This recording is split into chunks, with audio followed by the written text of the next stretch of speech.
Great. So, good morning, Jean-Christian. I hope I'm saying your name properly. It's a pleasure to meet you as the CEO of RUBIS East Africa.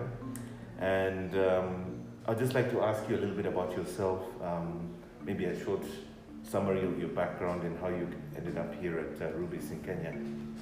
So, good morning, Moses. I've been in the oil business since the beginning of my life, I can say. So I used to work a long time for another company by the name of Total. And I joined RUBIS when they decided to start the journey of East Africa. It was in 2019 when we bought two companies. The first one was Kenol Kobil, and then we bought Gulf Energy. And that's how I ended up in RUBIS, because they came to me saying that I could be the right guy to take up the challenge of making RUBIS a prime brand in East Africa. Great. And I can see that over the years you've worked in a lot of countries, so I know you have some background in Africa as well. Yeah, I love Africa, by the way. I used to work a lot for Africa. I used even to live in Cameroon for a couple of years when I was the general manager for Total over there. So yes, definitely Africa is a very interesting continent. People are very welcoming, and the business is quite growing, especially in East Africa, by the way. Okay. And I am very happy to live in Africa, and we as RUBIS are very happy to enter East Africa in a big way, because we believe that is one of the places to be if you want to grow. The market opportunity is quite large. A lot of market opportunities, especially in Kenya. Kenya is a very vibrant market. In Nairobi, you are not only selling fuel, but now you can see our gas stations, our retail outlets are much more than just a fueling gas station. And that is the kind of thing you see in Europe, but you can also now see it in Kenya, and especially in Nairobi, but not only. Mombasa is moving, small cities in Kenya also are moving, so it's a very exciting journey, I would say. Very exciting. Excellent. So as a brand, I think RUBIS is relatively new in Kenya and East Africa. I think you launched officially towards the end of 2020. And that was again after the acquisitions of both Gulf Energy and Kobil. And, I think when I look at it, what do you see as sort of the RUBIS philosophy and background, and how does it translate into the local or regional market? What does RUBIS bring to the market that's different or fresh from what has been there before?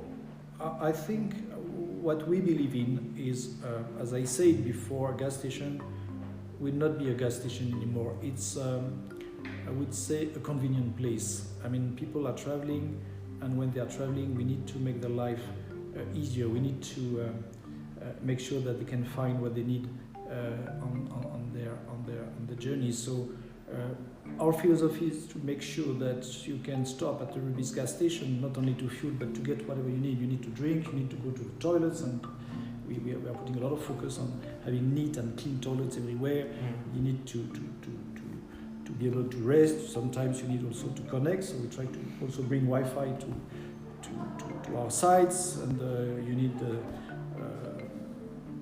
lot of convenient services. Sometimes we are bringing pharmacy, laundries, etc., etc. So it's a complete ecosystem. We are also partnering a lot with the big brands in Kenya, Java, obviously Art Cafe, Chicken Inn, etc., etc., because we want the people to stop and to find anything they need will be available at the RUBIS gas station. So it's really moving from fueling to a full ecosystem when you can stop and get everything you need. It's a complete value addition, really, providing an experience for the customer that touches on different needs that they might have. Exactly. Yes. Excellent. Another thing that I wanted to ask you about, obviously this is a big theme now globally, electrification, renewables. These are becoming major themes, locally, even globally.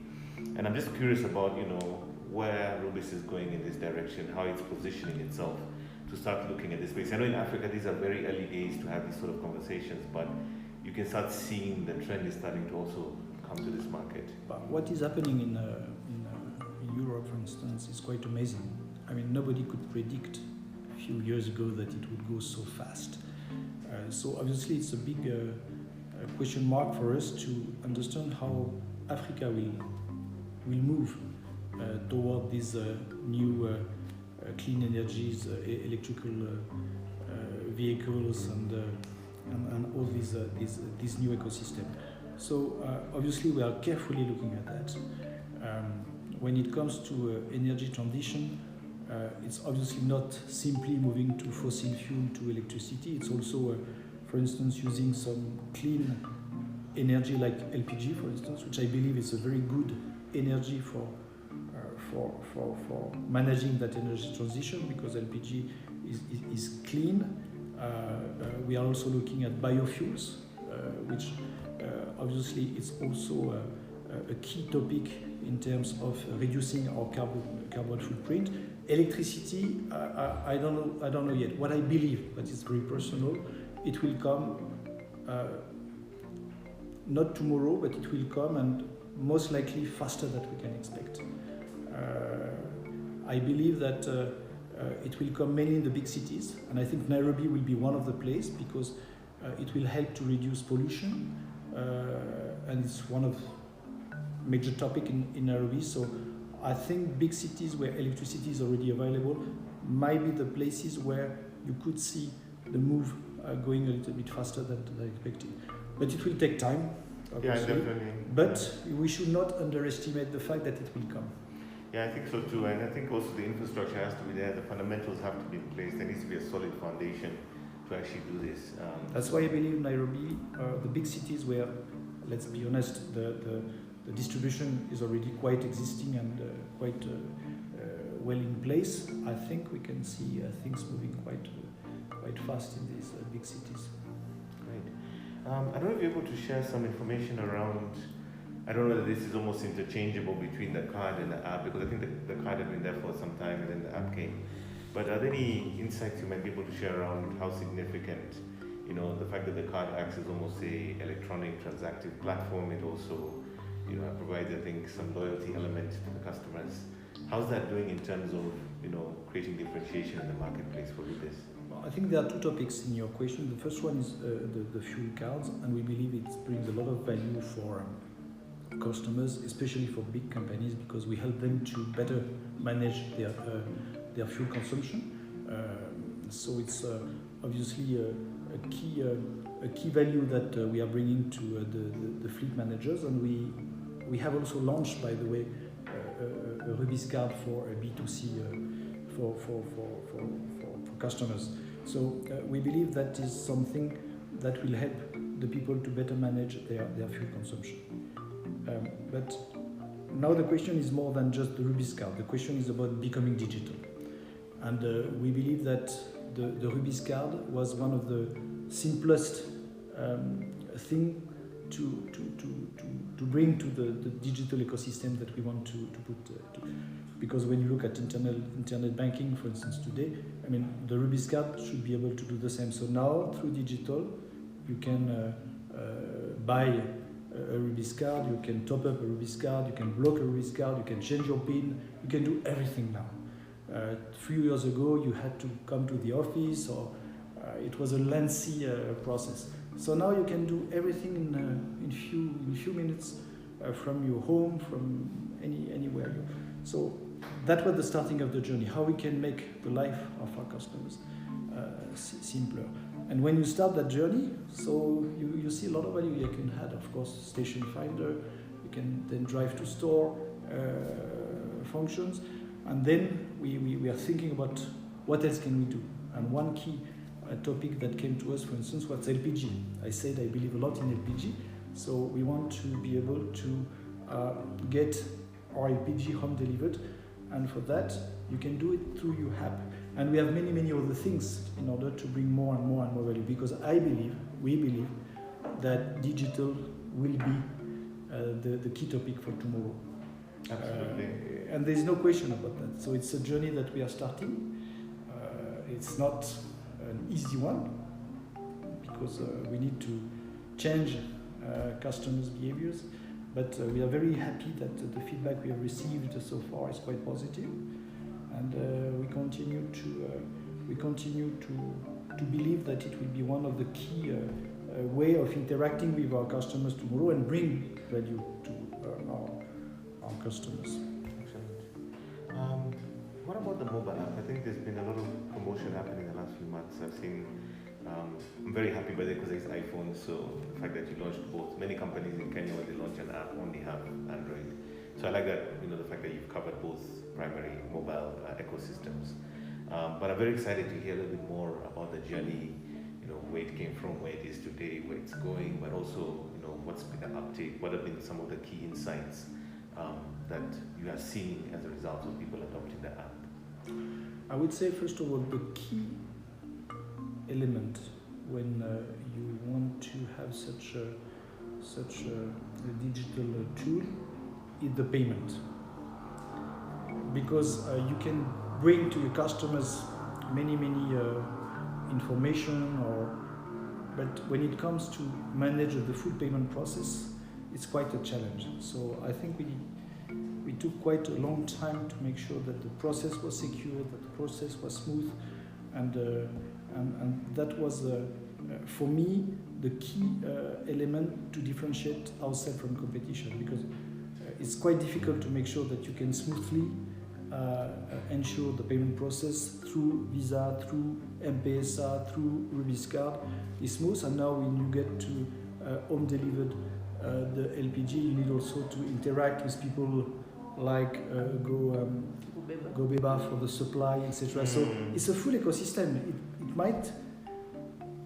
It might seem quite simple, but when you have to make sure that the payment is secure, that you ensure the proper transaction with GoBeba, and GoBeba can deliver, get the money.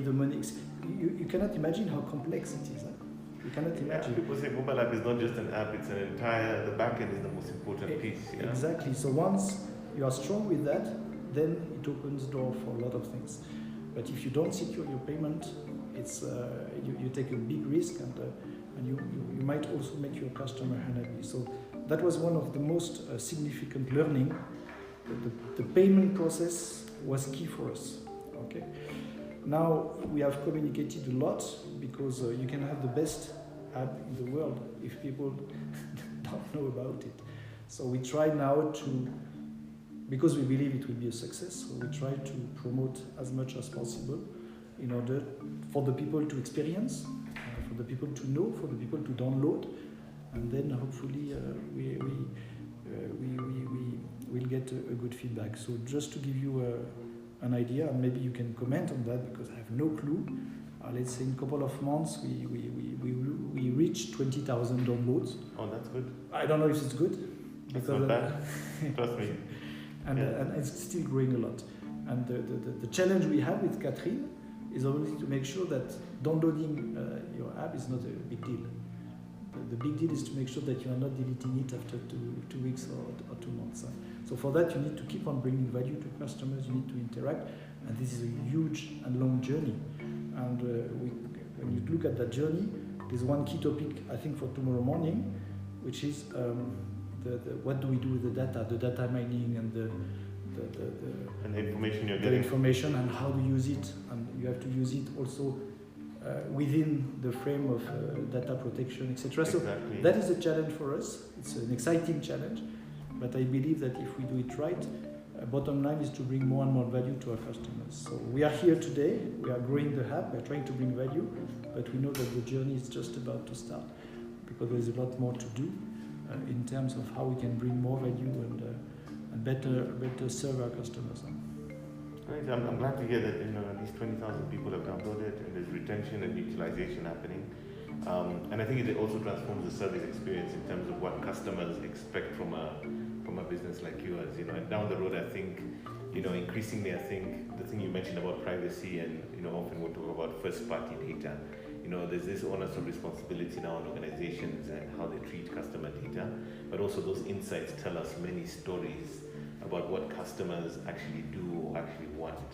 Have there been any surprising insights that you've encountered from the app, things that you didn't anticipate, that is telling you something about what the customers are looking for? Maybe like we often talk about in technology, the concept of the pivot, where you start off in one direction and then you discover customers actually want something else, or the insights. Has there been any surprising things that you've encountered through the app yet?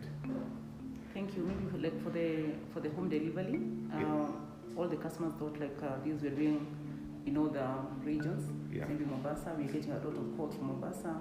A lot of where they're saying home delivery is just within Nairobi and to some selected stations. Because currently the partnership with Kobil is just in selected regions. So very soon we'll be rolling out home delivery in places like Mombasa, Kisumu as well, Eldoret, and to the whole country. Of course, now with the coming up of the brand protection, is a key thing that we are going to put in the RUBIS app. So then, of course, when you get that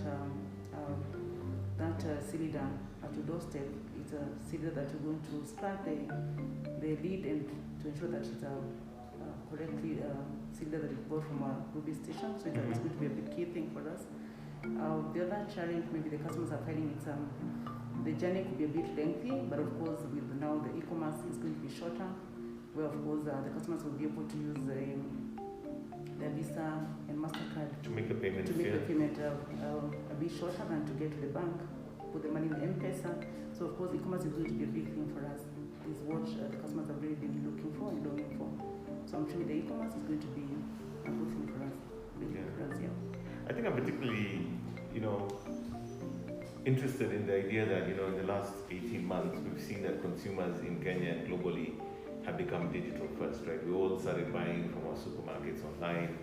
Now there's this other services and products that, RUBIS has also launched to create a digital touch points for customers. But I think what's wonderful is that, we're seeing a consumer who's now much more comfortable going the digital way than they were, 2 years ago. So I think that acceleration and transformation is something that I think is very exciting for us. I think lastly, just looking at the whole digital transformation space and what's happening, as far as RUBIS is concerned and all. In the next 2 to 5 years, do you see any unique initiatives or possibilities that you might want to implement as a business in the region? Because now that we have this sort of new customer who is more digitally, shall we say, savvy or capable, what are the next steps? What does the next 2 to 5 years look like from a digital perspective? I think for me the next steps are definitely to ensure that customers are becoming more and more digital, and as you said, COVID-19 has helped a lot to speed up that process. So we set for the company specific targets in terms of digital. For instance, we said that we want 20% of our business to be done through digital in the next 3 years. 20%, wow. 20%, and we are committed to launch some new digital services, at least one in a year. So we don't know if we are going to achieve that, but it means that we believe that we need to think and we need to come up with ideas. The job of Catherine to always see how we can launch new digital services and how we can grow our business through digital. So I cannot tell you today what are we going to do in the next 3, 4, 5 years, but our ambition is to become more and more digital. And as I said, we have set that objective of 20% of our business through digital services in the coming years. So it shows our commitment, but obviously we don't know yet what will be done tomorrow, and that's the beauty of digital, by the way. There are so many things which did not exist 2 years ago, and now they are. But for that, you need to be mindseted, and you need to believe that it will be a key driver for your growth in the future, and that's definitely what we believe in. Great. Well, thank you so much for your time. Thank you, Moses. It was a pleasure. It was a great opportunity to understand the business and where you're going.